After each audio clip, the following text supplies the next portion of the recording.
Estamos entrando no ao vivo.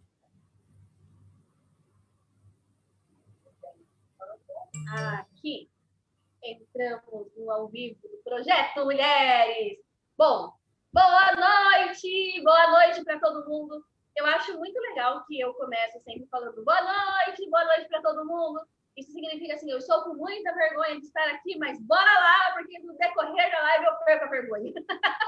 É isso que significa quando eu falo boa noite. Muito obrigada, Fernando, você aqui de novo. E sempre, e hoje com um tema incrível. Bom dia, Fernando, tudo bem? Bom dia, Brasil, boa noite, Japão, boa noite, pessoal do Japão. É um prazer estar aqui com vocês mais uma vez, para a gente discutir um tema maravilhoso que são os erros, né? Olha, cara, Priscila está aqui, Lúcia, gente, olha, eu vou pedir uma gentileza para quem está entrando, me ajuda a compartilhar essa live, por favor, porque o tema é muito bom, muito interessante e muito importante, não é interessante, eu acho que é um tema muito importante, realmente, ser falado, ser conversado, e estão dizendo aqui, vergonha, com um ponto de interrogação, querendo dizer assim, ela não tem vergonha, mas acredita, eu tenho vergonha. Ai, meu Deus do céu. Bom, primeiramente, eu queria dizer assim, ó, quem aqui nunca errou, que atire a primeira pedra, não é assim? A gente tem vergonha de errar, né? Desculpa, pessoal.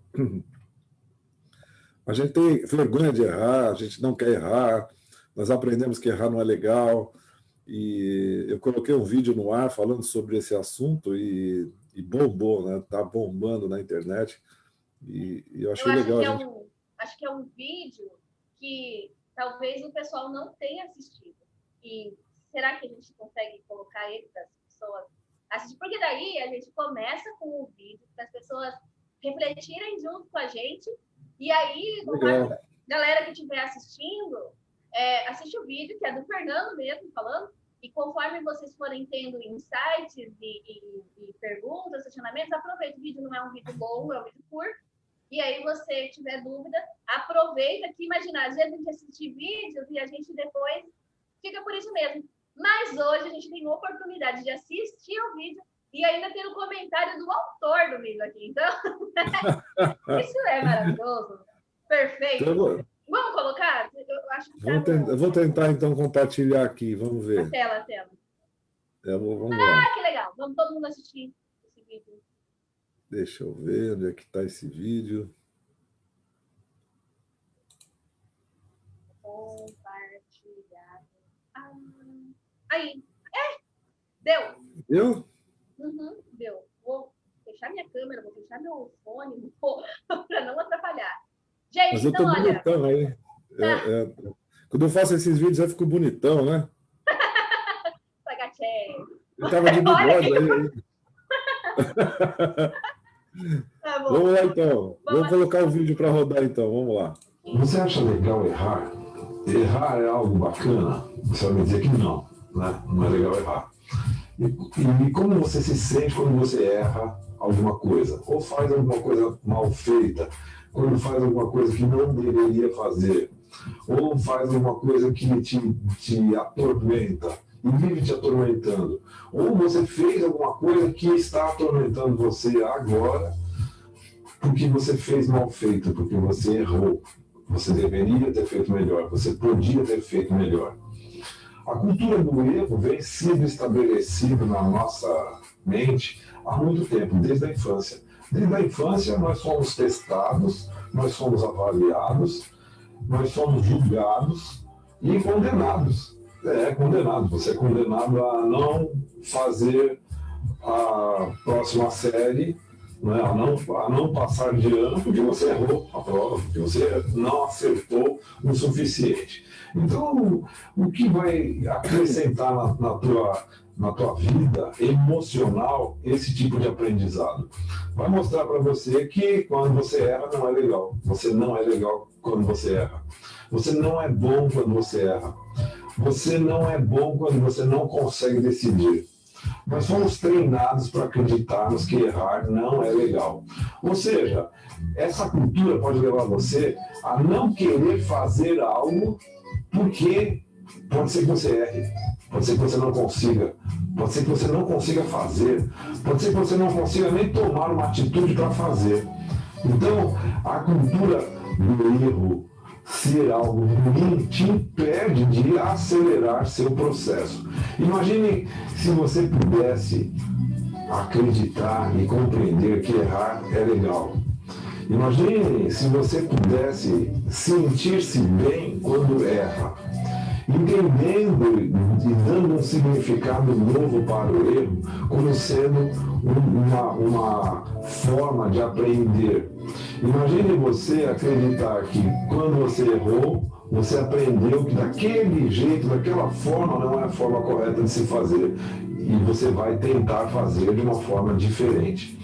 Ou seja, se você entender esse significado dessa forma, o que vai acontecer? Você vai querer errar mais vezes. Porque quanto mais você errar, mais próximo do acerto você vai chegar.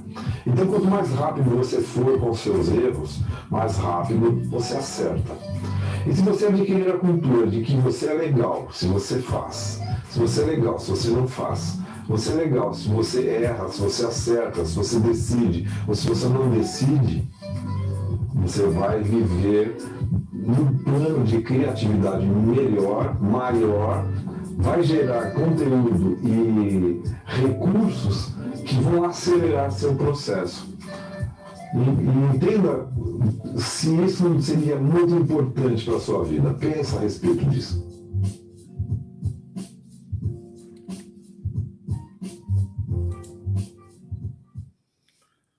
Ok. Cadê a Shizuka? Ô, Shizuka. Pronto, passou, bonitão. Tava bonitão, hein? Eu vou até fazer uma enquete para saber se o pessoal quer que volta meu bigode ou não. Olha, bom, vou ler os comentários aqui que tem até agora. E aí, o pessoal que assistiu o vídeo, que quiser perguntar ou falar como soou isso para você, né? Imagina se a gente pudesse comemorar o erro. Olha que interessante, né? Mais ou menos. Interessante. Bom, a Priscila disse: bom dia, Fernando. Andréia mandando bom dia para você. Boa noite para mim, nem fala, né? Mas pro Fernando, não é brincadeira. Ela tá aqui. Lúcia, a parte ruim é depois ter que lidar com os sentimentos de arrependimento, remorso ou fracasso que vem depois do erro. Marquinhos, boa noite, bom dia. Olha, lidar com esse sentimento de remorso, fracasso ou arrependimento. E aí? É isso mesmo, né? É isso mesmo, Lúcia. A gente... E boa noite, Marcos, boa noite, Lúcia. Boa noite, Priscila. Bom estar com vocês aqui. O arrependimento, né? A dor do arrependimento, a dor do... E a dor de não ter feito. A dor de não ter feito talvez seja até pior, né? O arrependimento de não ter feito, mesmo tendo errado. As pessoas que erraram se arrependem por terem errado, por terem seguido um caminho, por terem escolhido de uma forma mal feita. E as pessoas que nem tentaram também se arrependem. Então, são dois tipos de dores que não são legais e que não levam ninguém ao sucesso, não levam ninguém à prosperidade. As pessoas que sabem lidar com os erros, elas avançam muito mais rapidamente, né? É um clichê até, a gente percebe que na maioria dos trabalhos motivacionais, as pessoas citam Thomas Edison por ter errado muito ao tentar descobrir a lâmpada, né? Descobrir conseguir inventar a lâmpada, inventar a luz. Nós estaríamos no escuro aqui se não fosse Thomas Edison, né?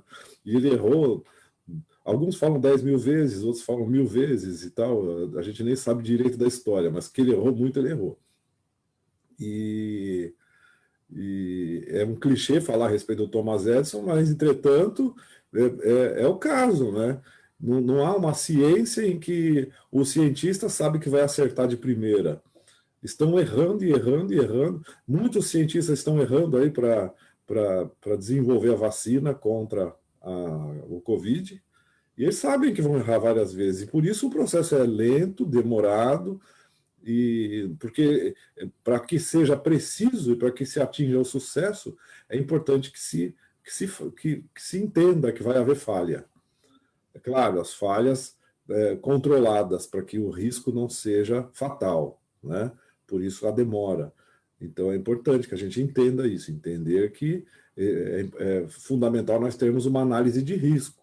Não é para você entrar de cabeça, vamos errar, se eu morrer, morri. Não é por aí, não é por aí. Se eu quebrar minha empresa, quebrou. É claro que nós vamos analisar os riscos, fazer uma análise de risco, para ver até que ponto nós podemos continuar arriscando, tentando, né? Cecília está dando boa noite. Boa noite, Cecília. Boa noite, Cecília. Boa noite.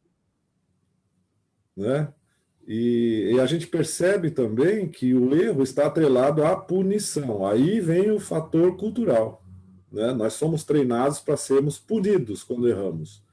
E é bom a gente entender que há uma diferença entre a estratégia, a técnica do sistema, que o sistema montou essa estratégia, né?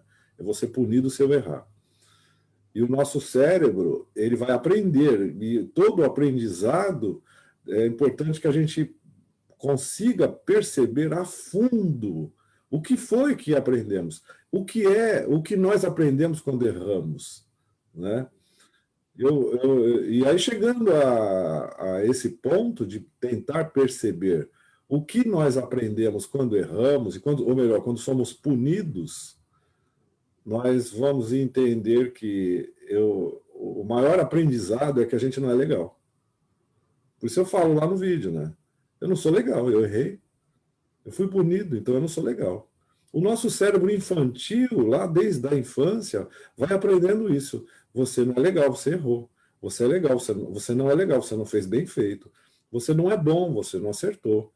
E assim nós vamos entendendo e codificando a nossa mente, o nosso cérebro, para entender que nós não somos legais, de que nós não fazemos as coisas direito, que a punição só serve para isso. A técnica, a estratégia da punição é para que você não erre mais, certo? Então, a pessoa ficou boazinha, ela não erra mais agora, porque ela foi punida. Mas por que ela não erra mais? Porque ela nem tenta, porque a punição fez com que ela desenvolvesse uma estratégia de fugir, né? Por isso, a maioria das pessoas são reativas e não proativas.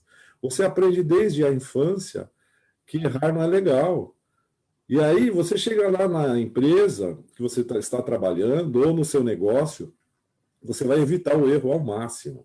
Por quê? Porque se você errar, você não é legal, você vai ser punido. Então, você chega ao ponto de procrastinar, você chega ao ponto de não fazer para não errar, para não ser punido, para não ser punido. É simples assim. É aquele cachorrinho quietinho lá na casota dele, ele não sai de lá mais, porque ele não quer apanhar.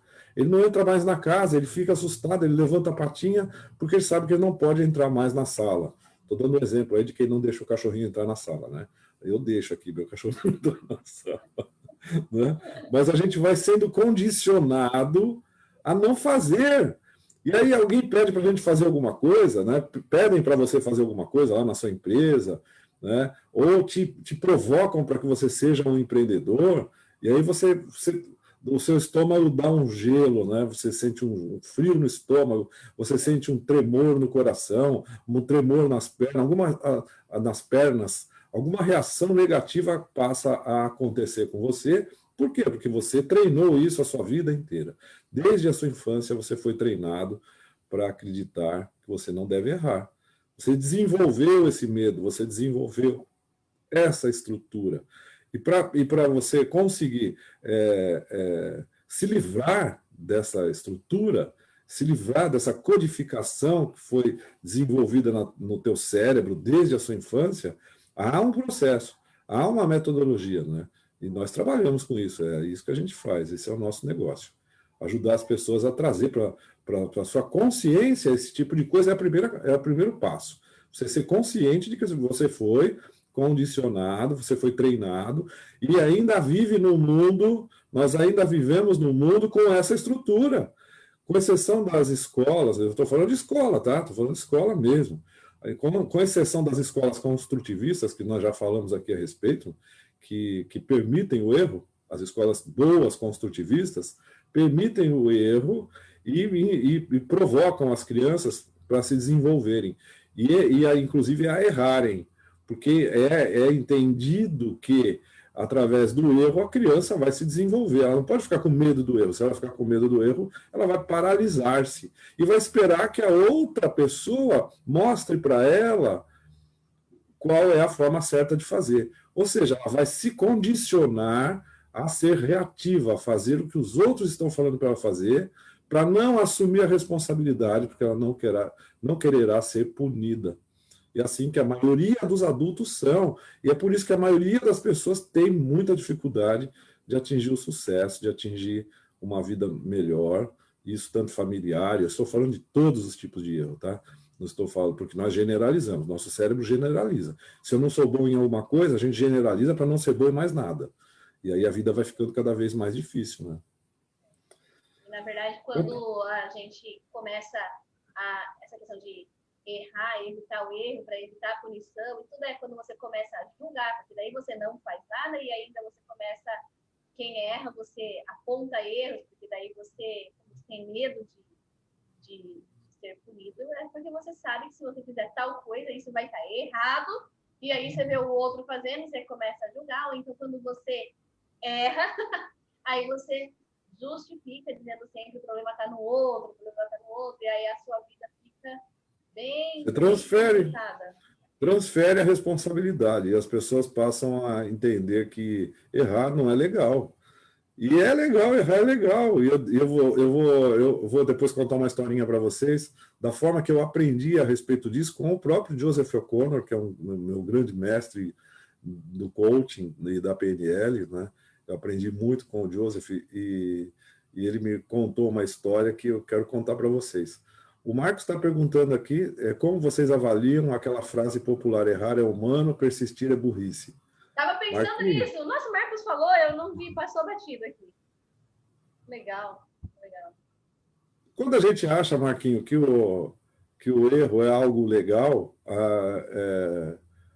eu acho que já é bom eu falar a respeito de uma estratégia. Não, vou deixar para o finzinho. Né?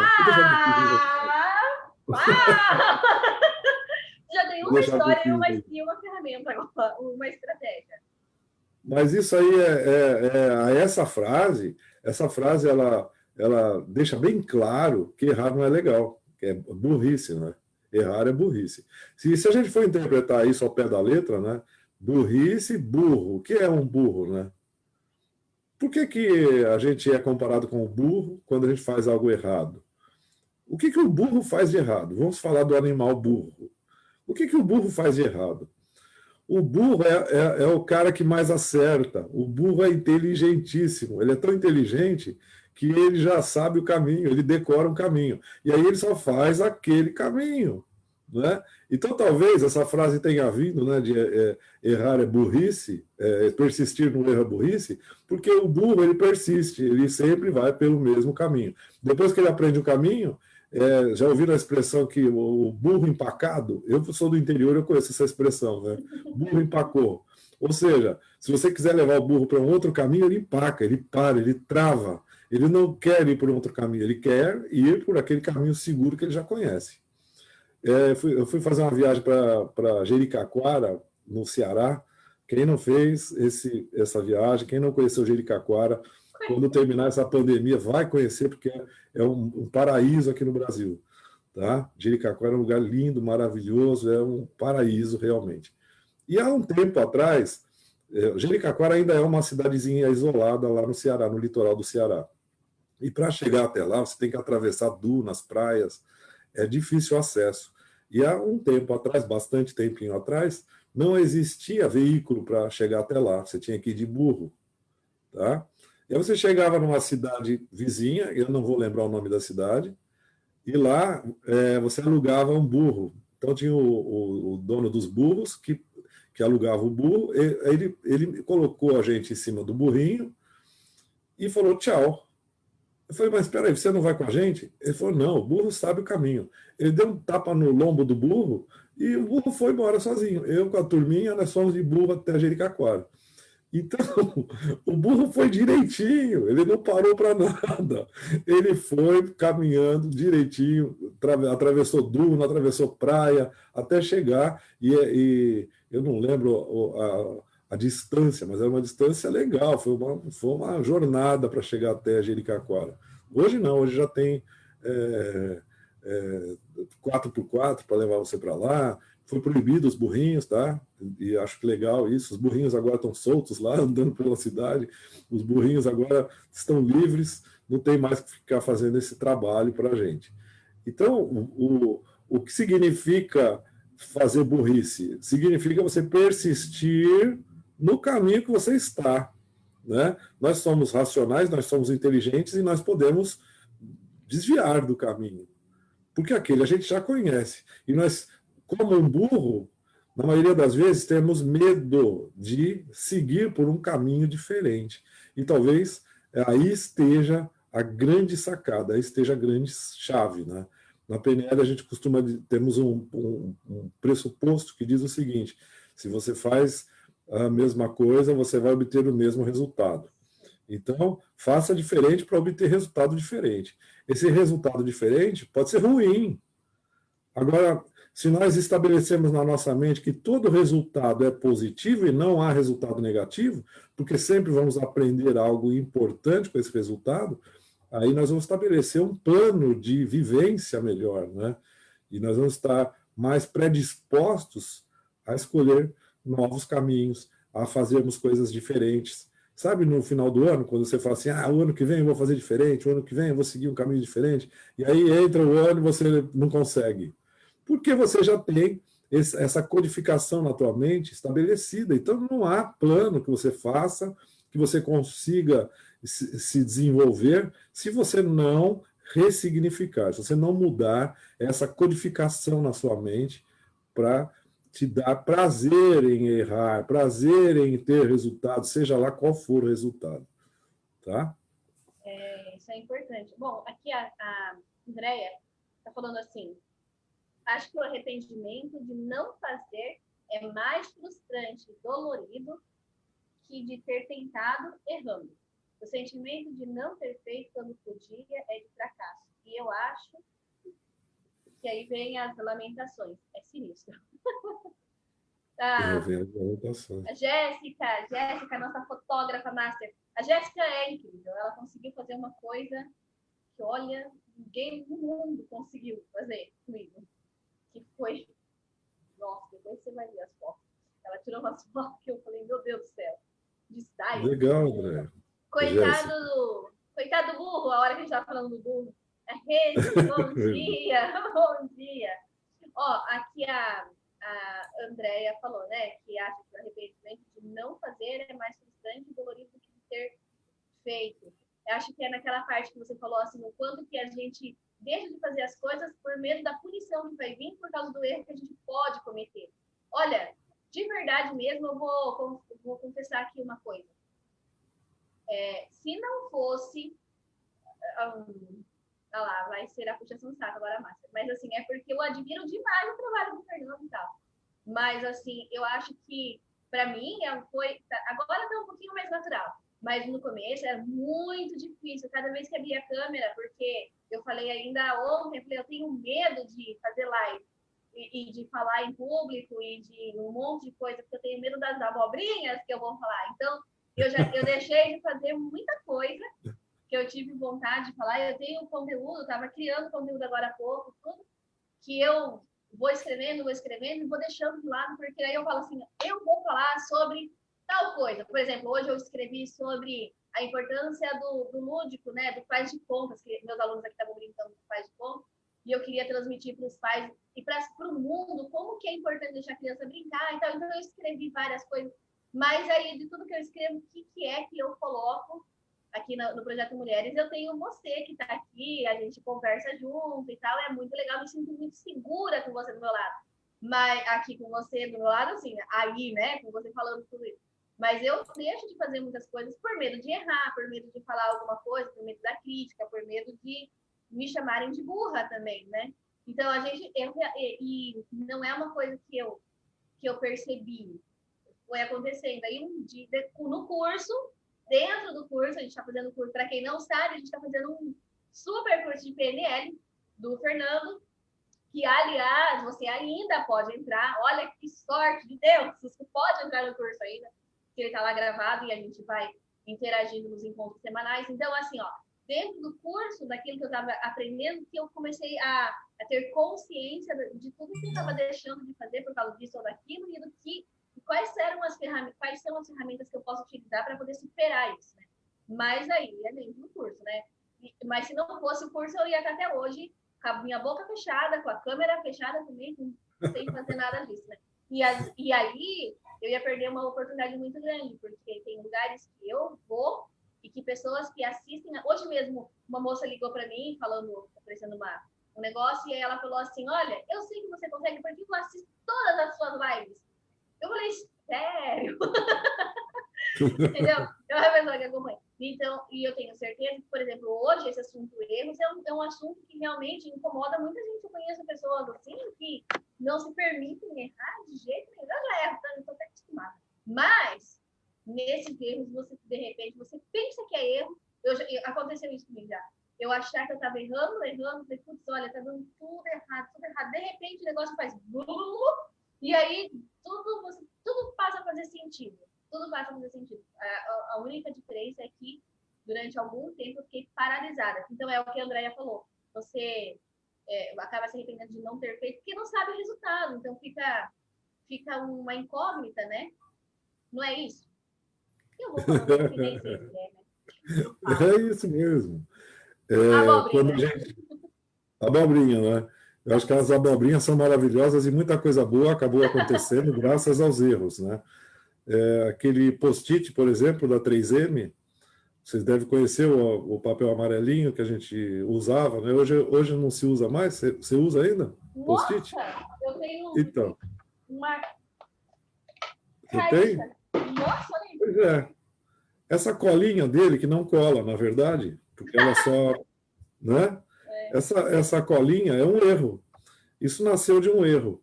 A 3M, tentando criar uma cola, acabou desenvolvendo essa cola que não cola. Aí alguém lá deu a ideia, a abobrinha, né, soltou a abobrinha na reunião, dizendo, olha, isso aqui pode ser usado para marcação, lembrete. O pessoal deu risada dele, ele continuou usando aquilo dessa forma, como lembrete. Até que o pessoal do marketing comercial percebeu que isso poderia desenvolver-se como um grande negócio. E aí nasceu o post-it. Ou seja, nem tudo que é errado, né? As coisas, elas acontecem. E hoje a 3M é líder mundial na venda desse post-it. Vocês fazem ideia do quanto que eles vendem disso? É uma coisa impressionante. Então, muitas vezes a gente pensa que está errando, mas não está.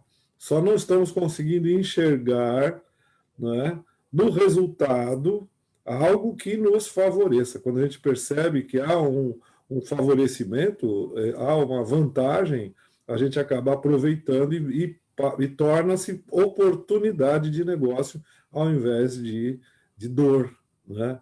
Às vezes é isso que acontece. Quando comparamos as lições, nós sofremos, justamente porque fomos punidos. Então, como eu falo no vídeo, a gente é punido se não estudar direito e não passar de ano. Ou melhor, se nós não estudarmos direito, nós somos reprovados e não passamos de ano na escola. Nós somos condicionados dessa forma. Essa é uma estratégia conservadora, né? É difícil quebrar esse paradigma, é muito difícil. É muito difícil. A gente tem na mente que a gente tem que punir, e isso nasceu isso é uma outra história, uma longa história, né? Porque é cultural, é religioso, tem todo um processo para nós chegarmos nesse estilo de administração. Então, Taylorismo, Fordismo, isso tudo é coisa lá dos anos 50, 40, 30, tá? É coisa antiguíssima. E nós usamos esse mesmo método até hoje. Parece um absurdo, mas é verdade. A gente pensa assim, ah, não, eu sou criativo, eu sou vanguardista. Não, você é conservador. Você é muito conservador, porque você ainda usa o método lá dos anos 30. Você ainda usa o Taylorismo. Quem fez a administração sabe o que eu estou falando, né? Que foi desenvolvido em estratégias de guerra. O Taylorismo, que é um estilo de administração, foi desenvolvido na estratégia de guerra. As escolas utilizam sistemas de guerra. Às vezes você fala assim, ah, não quero que meu filho vá para uma escola militar. Ele já está numa escola militar, porque o padrão é de uma escola militar. Toca o sino, é a campainha para o soldado ir para tal lugar, para o refeitório, toca a campainha de novo para o soldado se enfileirar, toca a campainha de novo para o soldado se armar para ir para a guerra. A disciplina, isso tudo veio da guerra, gente. Se você está achando que você é vanguardista, você está completamente enganado. Você está ainda vivendo o sistema do passado que teus avós, teus bisavós te ensinaram. Nós ainda estamos dentro desse processo. E punição e recompensa. É isso.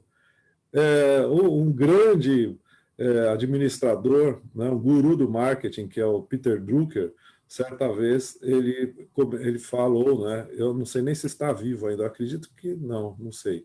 Não sei, faz tempo que eu não estudo Peter Drucker. O Peter Drucker foi o papa da administração moderna, né? E aí ele tentou acabar com a cenoura e com o chicote. Ele chamava de cenoura e chicote, né? Esse é o estilo da administração antiga, cenoura e chicote.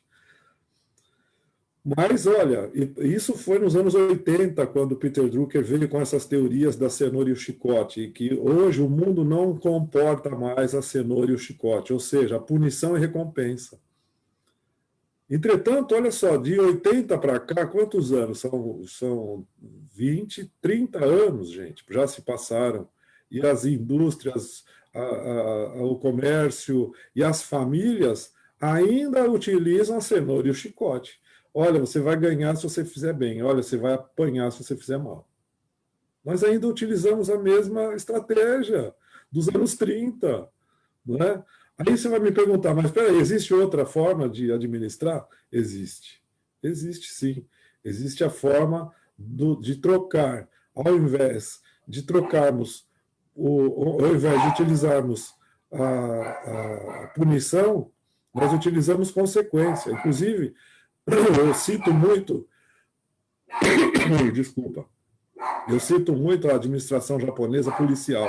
Depois eu vou contar uma historinha para vocês que eu vivi aí no Japão, tá? Como exemplo de consequência, ou seja, ensinar ao invés de punir.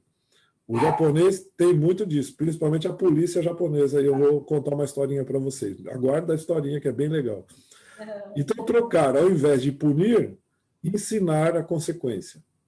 E ao invés de utilizar-se de regras, né, estabelecer regras, utilizar padrões. Esse processo administrativo, eu diria o seguinte, ele só vai funcionar se você tiver cultura para isso. Se não tiver cultura, você não aprende. Por isso, a maioria das empresas que tentou implantar, muitas delas não foram bem sucedidas, porque não aculturaram as pessoas antes.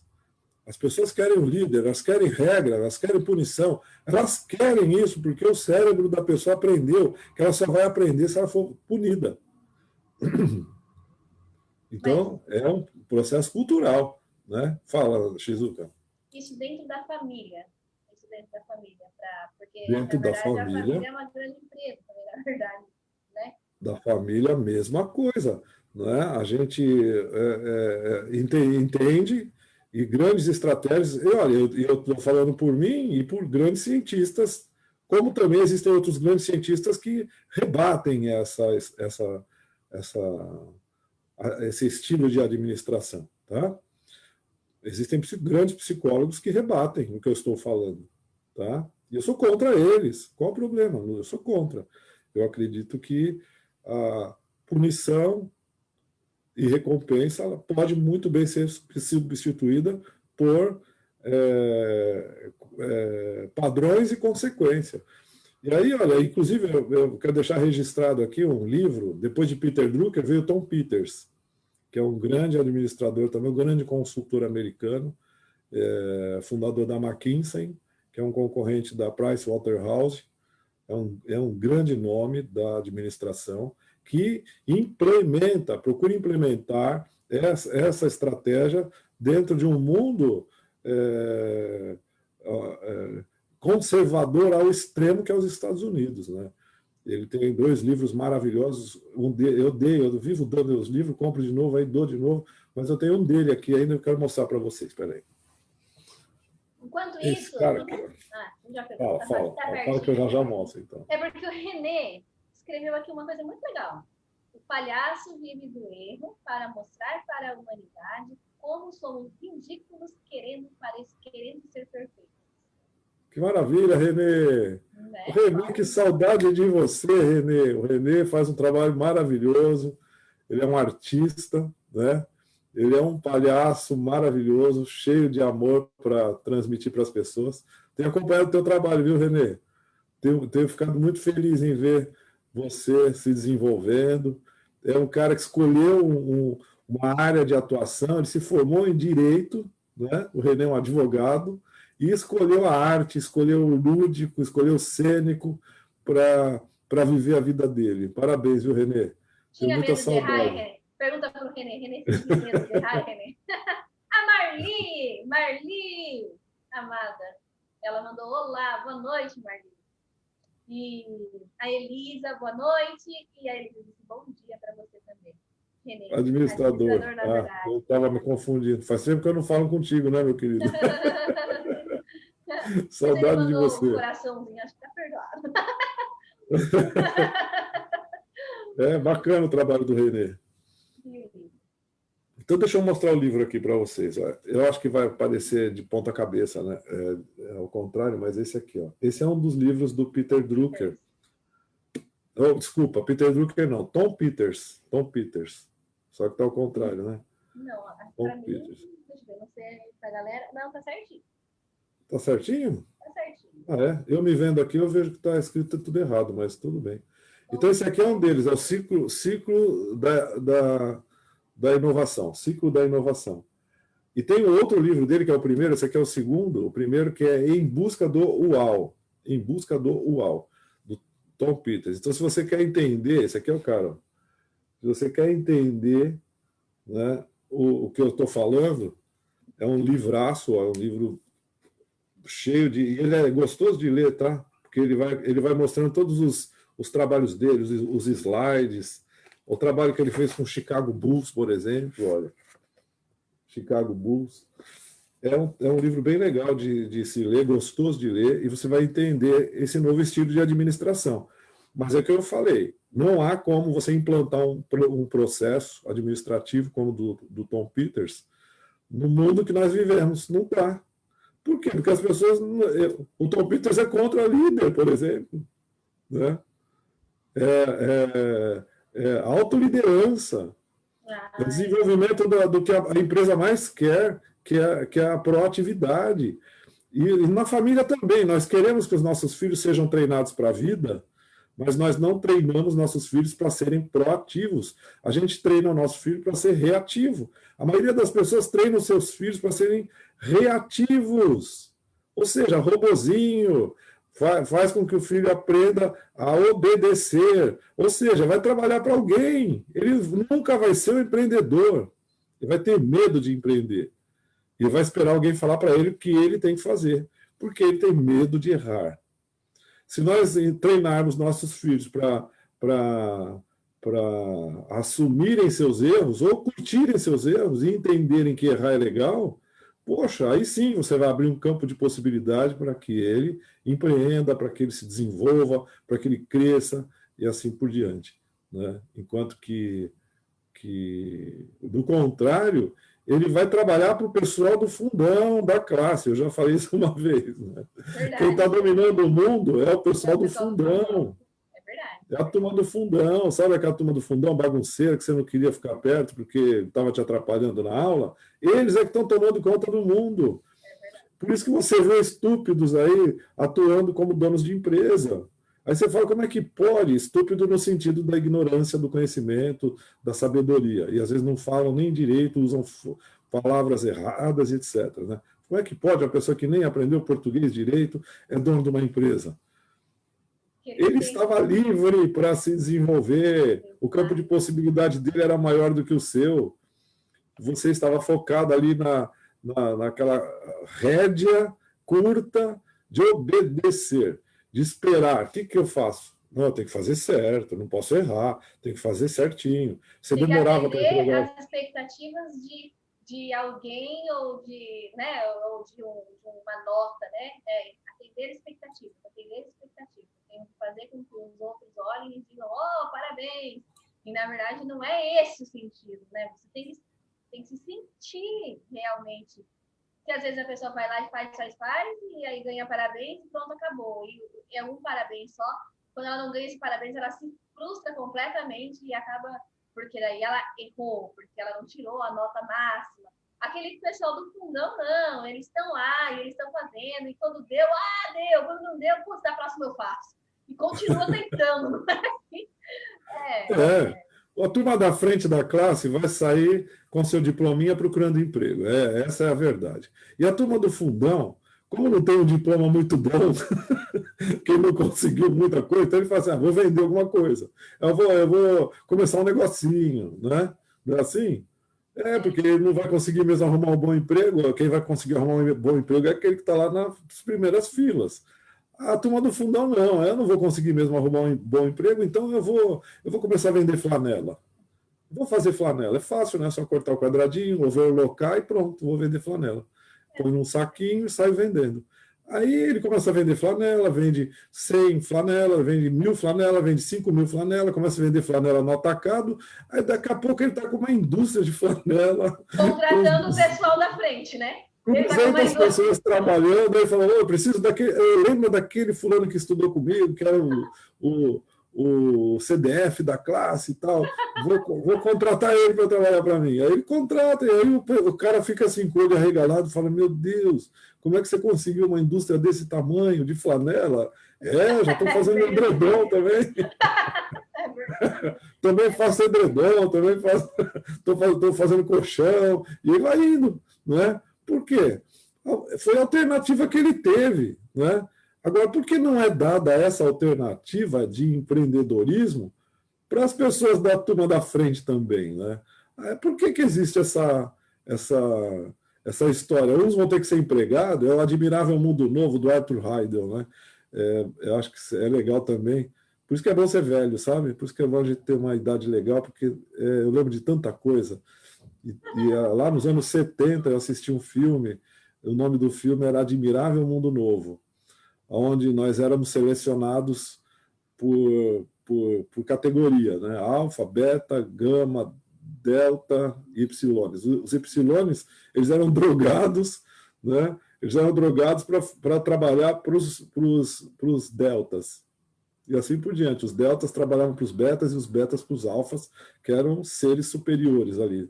E todos eles eram produzidos em proveta, não tinha mais relação humana nem nada. É um filme maravilhoso, tem uma história, tem um livro, né, do Arthur Heidel, que mostra esse admirável mundo novo. E olha, fazendo um paralelo com a vida que nós vivemos, inconscientemente nós estamos vivendo nesse admirável mundo novo.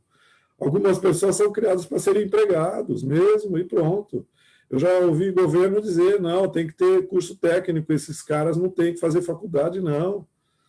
Né? Que história é essa do pobre sonhar em ser médico?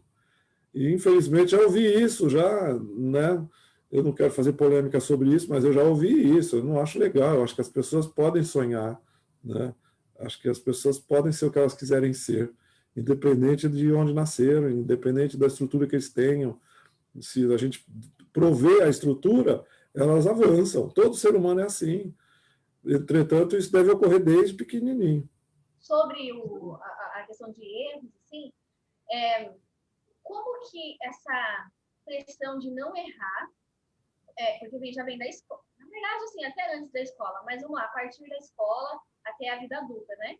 E como que essa cultura de não posso errar, eu não posso tirar nota baixa, eu não posso...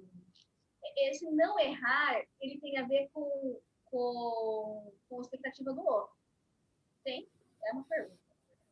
Existe um equilíbrio, né, que a gente busca para nos mantermos dentro da sociedade. Se nós fizermos tudo o que nós pensamos, a sociedade vai nos afastar.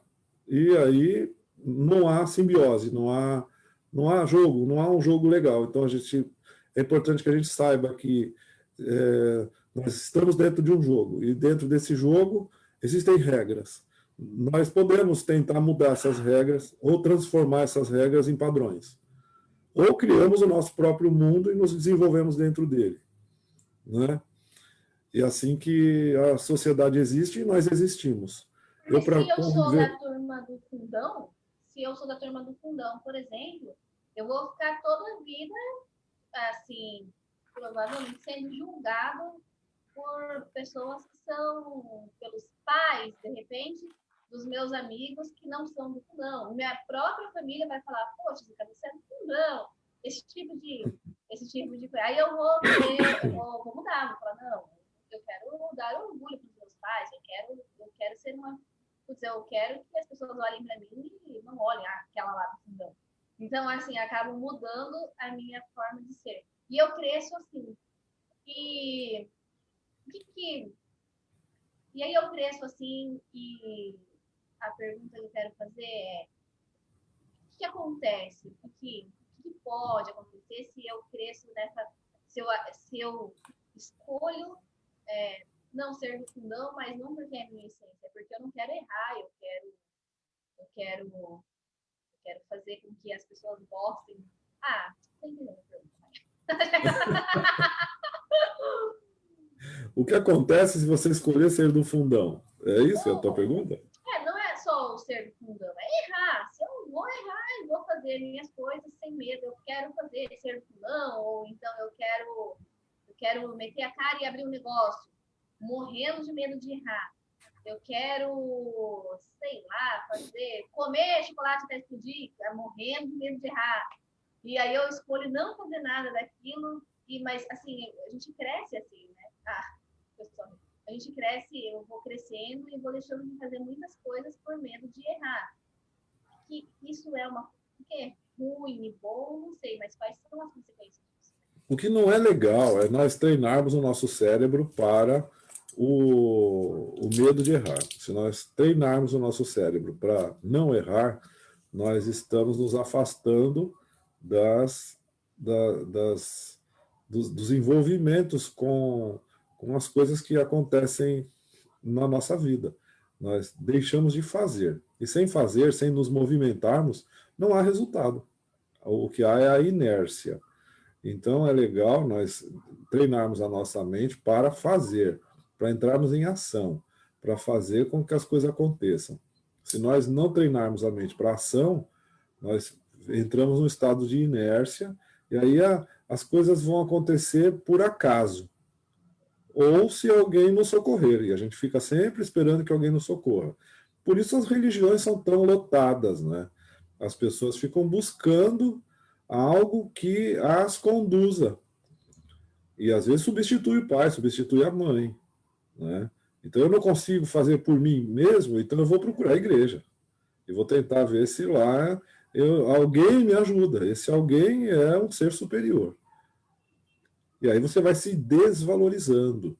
E o pior, às vezes entrando com a crença de que você é tão inferior o suficiente que não é capaz de se autodesenvolver. Você está à mercê desse ser superior. E aí você não se desenvolve. E passa a aceitar a sua pequenez.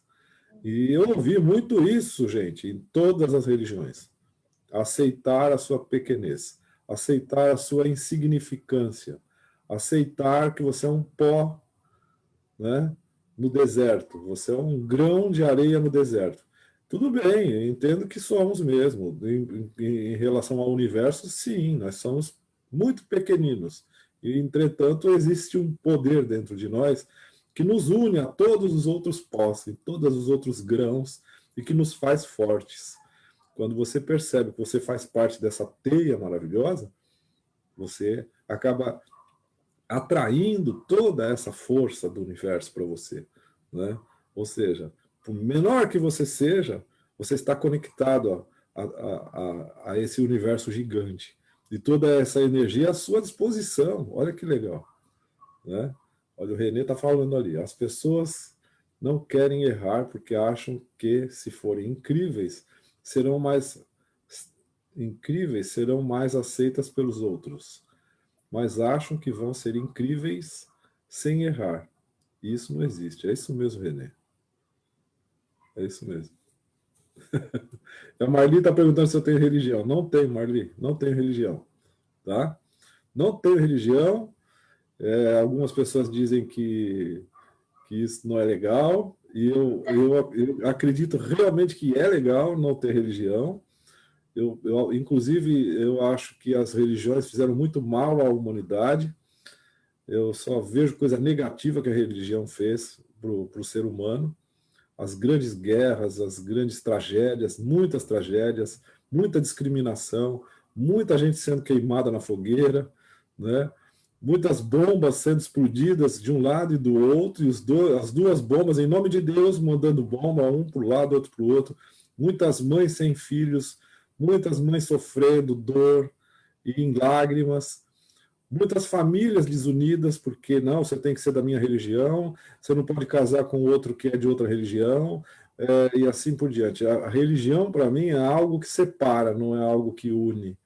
Se todas as religiões fossem uma, aí eu seria religioso. Se todas as religiões se unissem e se amassem e pregassem realmente o amor verdadeiro, aí sim eu teria religião. A minha religião é de um amor que eu acredito que há no coração do ser humano. Todos os seres humanos, independente se é muçulmano, se é cristão, se é judeu, se é hinduano, sei lá, ou evangélico. Eu acredito no ser humano, acredito que o ser humano possui uma beleza, possui uma autenticidade, possui amor no seu coração, possui uma alma generosa. E isso, quando esculpido de uma forma generosa e digna e maravilhosa, e quando a pessoa descobre isso dentro dela, ela expande essa vibração, os outros vão perceber o amor que existe dentro dela, que é o que todos nós queremos, né? Nós todos queremos, independente da religião, nós queremos sermos felizes, queremos ser respeitados, queremos ganhar bem, né? Sermos remunerados pelo que nós fazemos, sermos reconhecidos. Todos nós queremos a mesma coisa. Então, não sou religioso, não quero ser religioso e abomino todo o mal que a religião causou nesse nosso planeta e ainda causa, infelizmente, ainda causa. Ainda existe aí gente morrendo por causa da religião, sendo discriminada por causa da religião. Não há tolerância, às vezes, entre as religiões, né? A gente escuta casos absurdos, sem nenhum fundamento. Então, sei lá, abri esse parênteses aqui para deixar bem claro que não sou religioso, não.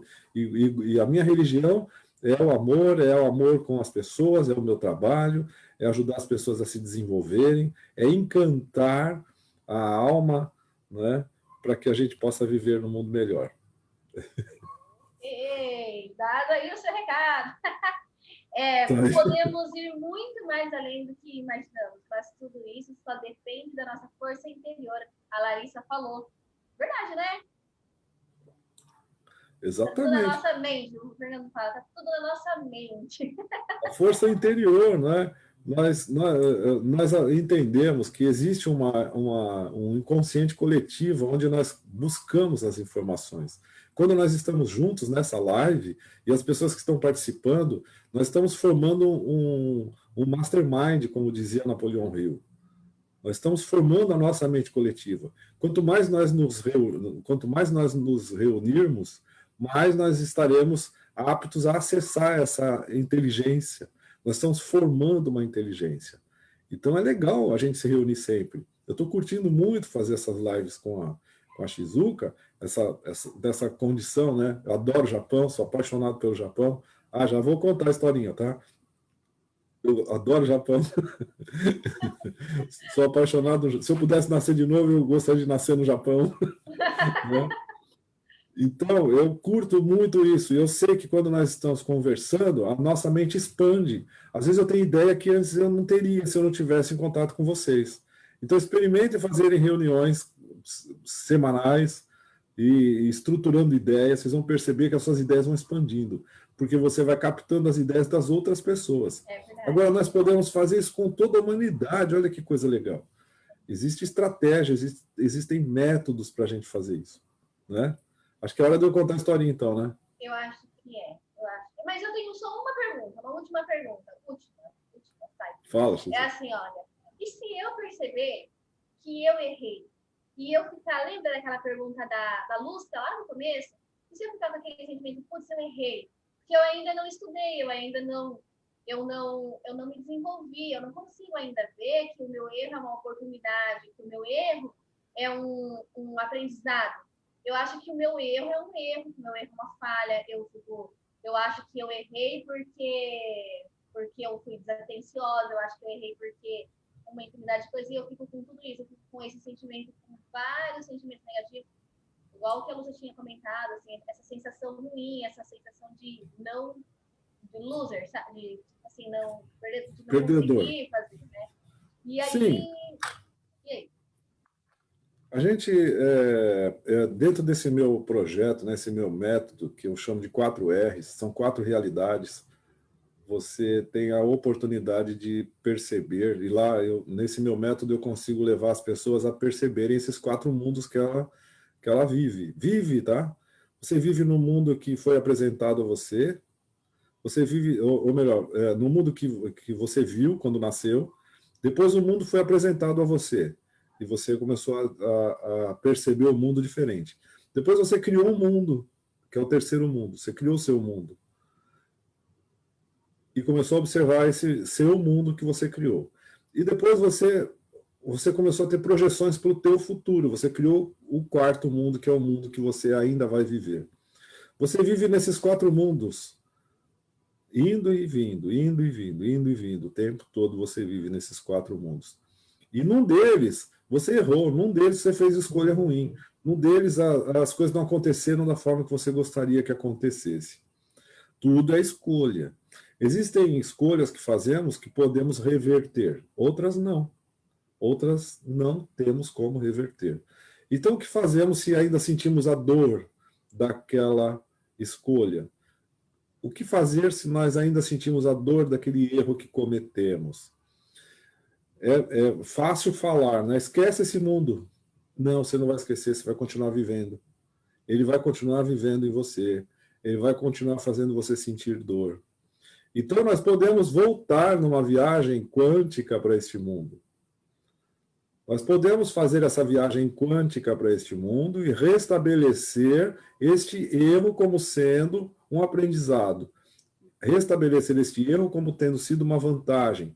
Encontrar os pontos deste erro que vão te dar vantagem para o seu futuro. E aí você vai focar lá no seu 4º mundo, onde você vai projetar numa visão muito mais vanguardista e com os recursos que você aprendeu lá com aquele erro, focando no futuro.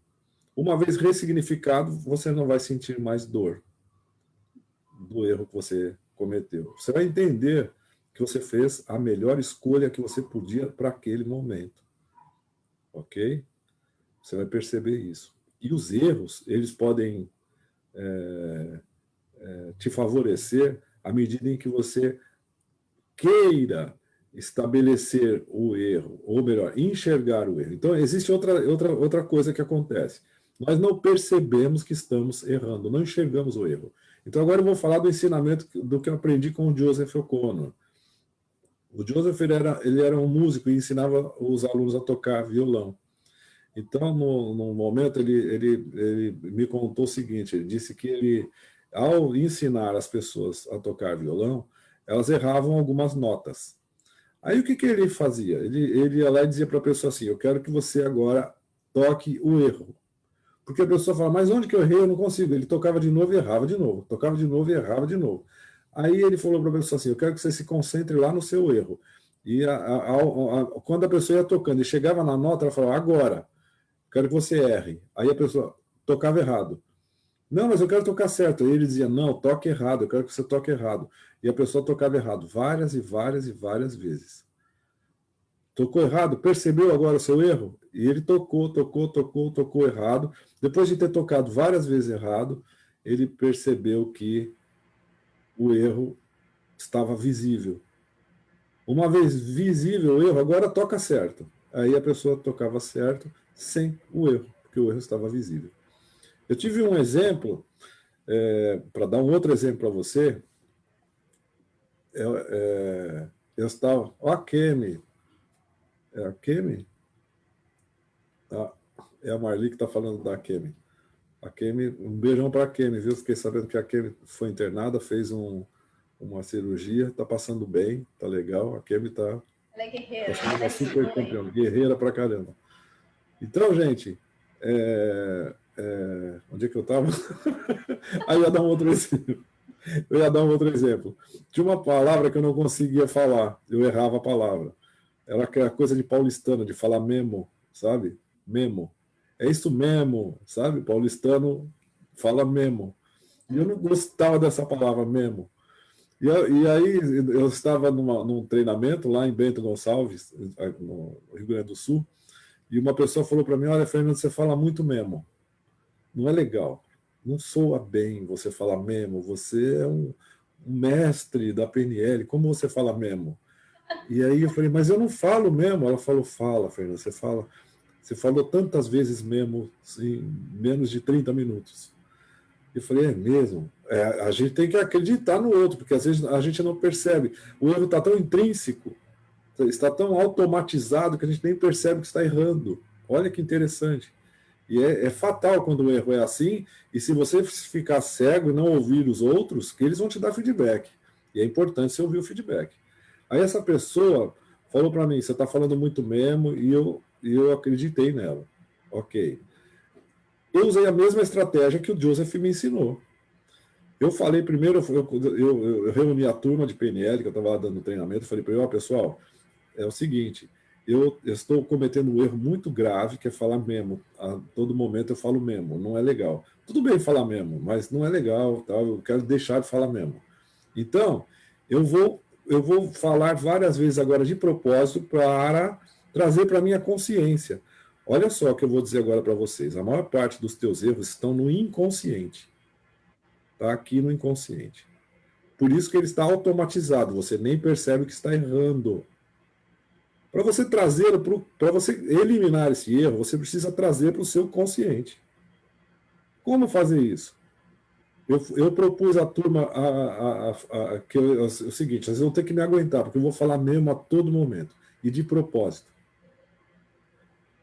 Então, em vários momentos eu falava, então é isso mesmo, é isso mesmo. E eu falei mesmo, e eles começaram a rir, aí eu comecei a trazer esse mesmo que antes estava lá no meu inconsciente para o consciente. Ao final da primeira parte do curso, eu fui para a segunda etapa do curso, eu falei, agora eu já trouxe para o meu consciente o erro. Então eu sei onde eu estou errando, não vou errar mais. Agora não vou falar mais essa palavra. Tudo bem, pessoal? Eu quero que vocês me avisem se eu falar. E aí fui. Não falei mais. Nunca mais falei mesmo. Só agora que eu estou falando mesmo com vocês aqui. É isso mesmo. Tá? Então, olha, eu acho que é uma dica fantástica essa. Experimente. Se você, primeiro, feedback, tá? Porque se você está errando há muito tempo, ele está lá no seu inconsciente. Então é importante você primeiro trazer seus erros. E às vezes você vai precisar da ajuda de alguém, ou um profissional, né? Um profissional que faça uma sessão com você, né? Eu faço isso com os meus clientes, ou um grande amigo. Você pode encontrar com um grande amigo que te dê um feedback. Fala assim, ó, você está errando aqui, aqui, aqui. Tá? Mesmo que você vai ficar irritado, todos ficam irritados, porque ninguém quer enxergar o erro. Então é legal você estar, porque nós não queremos errar, né?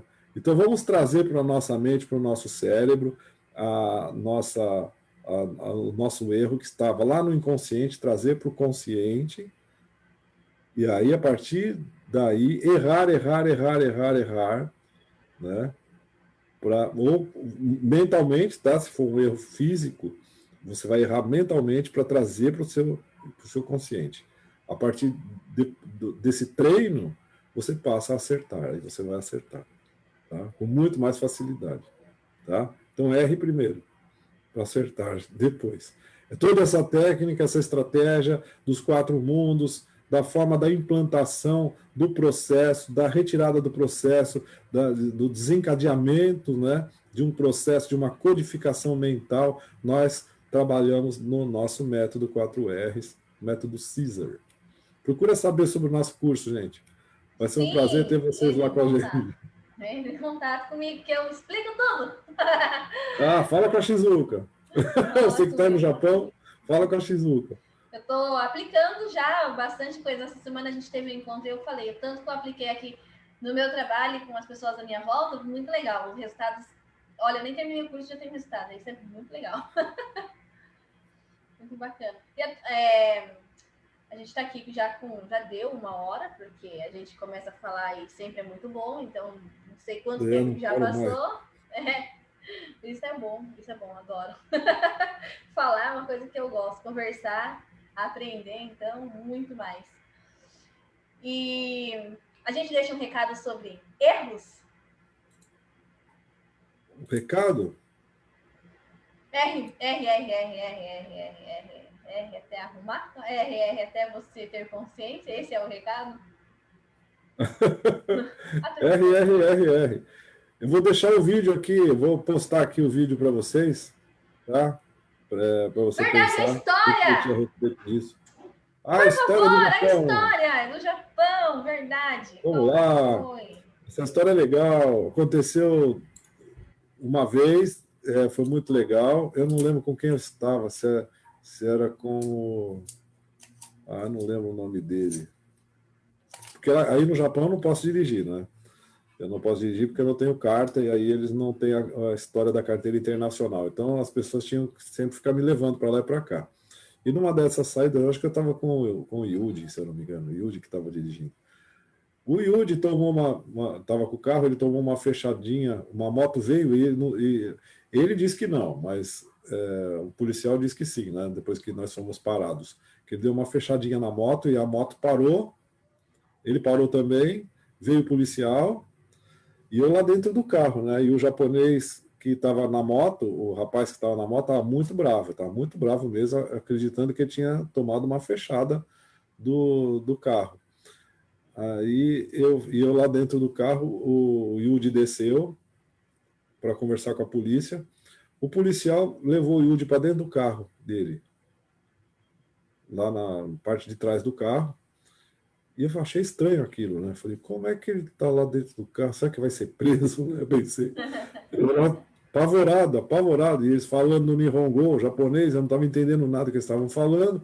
E eles lá dentro do carro, conversando. E o Yuji falou para mim, não sai daí de dentro do carro. E eu fiquei lá. E eu esperei. Levou, olha, mais de 30 minutos, gente. Mais de 30, 40 minutos, o policial com ele dentro do carro, falando. Aí o Yuji saiu de dentro do carro, voltou. Eu falei, e aí, né? Como é que foi? O que aconteceu? Por que você demorou tanto? Pensei que você ia ser preso. Aí ele falou, não, ele estava me dando sermão. Eu falei, mas como dando sermão? Eu falei, e aí ele me explicou. Ele falou, não, aqui no Japão é assim. Ou você paga a multa ou você toma um sermão. E aí eu preferi tomar o sermão. Ele me deu essa opção. Ou eu te multo, você vai embora, te dou a multa, ou você vai tomar um sermão. Eu não sei se é isso, essa palavra que é a certa aí que vocês falam aí no Japão, se é sermão, né? Mas ele optou pelo sermão.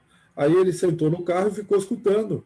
Ele falando a respeito de obediência de trânsito, como é que você deve pilotar, a velocidade que você tem que ir. Deu um sermão no Yuji, né?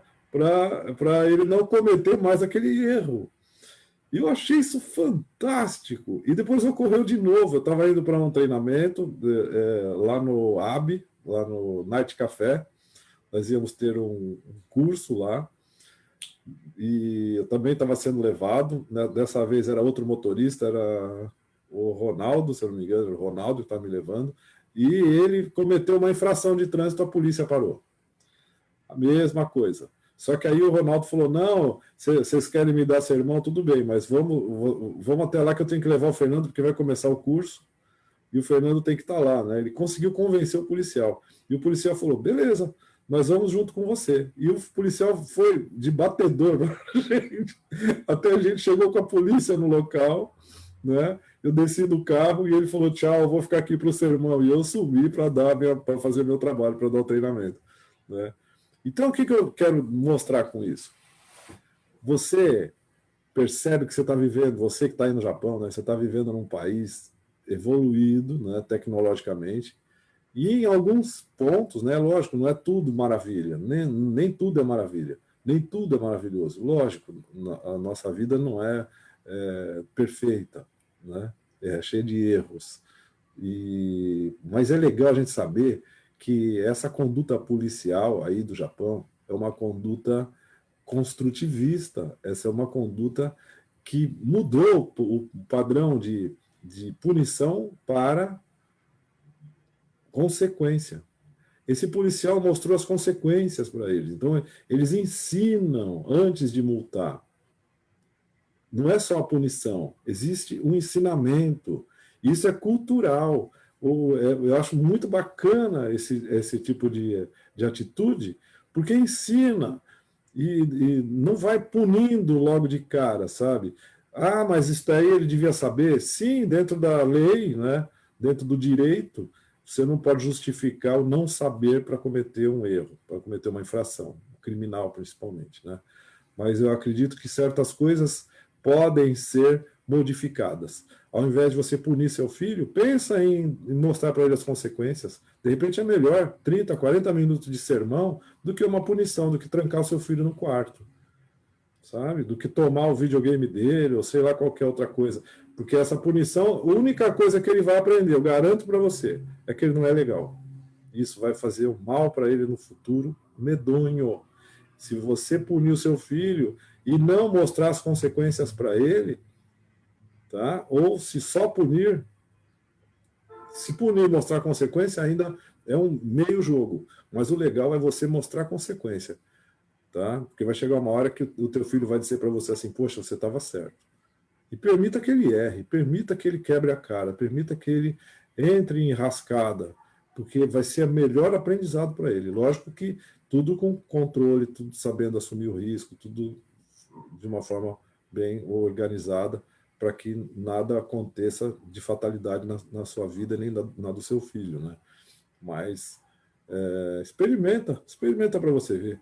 É que, infelizmente, os pais hoje não têm paciência para nada, né? É mais fácil punir do que dar o sermão. É muito mais fácil você trancar o teu filho no quarto ou tomar alguma coisa dele do que você mostrar para ele o caminho, você dá um sermão. É muito mais fácil para o policial pegar o cara e trancar ele lá numa cela ou dar uma multa para ele do que explicar para ele que ele está errado e que aquilo que ele está fazendo não está certo. Então a gente sempre quer ir para o caminho mais fácil. O caminho mais fácil é vamos punir, né? O caminho mais fácil é uma troca de dores.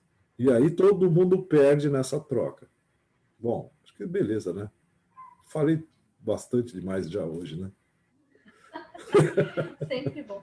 Verdade, quinta e sexta-feira são dias incríveis para mim. Que eu tenho encontro ou na live na sexta ou na nossa aula, na aula do curso na quinta. Muito legal, sempre. E esse tema erros, eu acho que a gente pode até fragmentar ele e falar sobre erros específicos depois, assim, lá na frente, porque assim, a gente tem vários tipos de erros e a gente podia falar erros comuns no casamento e como que isso pode ser bom, erros comuns na educação dos filhos e como isso pode também ser bom, como ressignificar. Sim. Olha, isso é muito legal, a gente podia fazer, na verdade, a gente pode fazer uma série. Uma série? Vamos fazer uma série, né? Eu estava pensando nisso, que é um tema que muita gente está interessado, muita gente pensa a respeito disso, muita gente sofre, né, por causa dos erros, por causa das escolhas ruins. Então, estou pensando em fazer.